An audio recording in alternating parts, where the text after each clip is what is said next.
cuaca Kang. Walaupun Ujang Sobrenti kan sekarang udah menutup kemungkinan juga mau ada Ujang ulang atau mungkin hal-hal lain lah yang bikin overthinking, karena kemarin kita sempat keluar di daerah di pusat perbelanjaan yang ada di Paniki sana. Iya. Dan memang betul-betul baru terjadi insiden kecelakaan. Apa tuh? Jadi tuh Oto dia di tempat pejalan kaki begitu kan. Jadi mungkin Sonda terlalu berhati-hati ditambah kondisi jalanan yang licin sekali habis Ujang.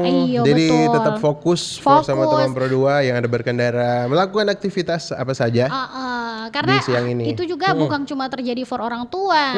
Karena tahu deh ya, banyak sekali tuh anak muda di luar sana yang terlalu cuek dan toh.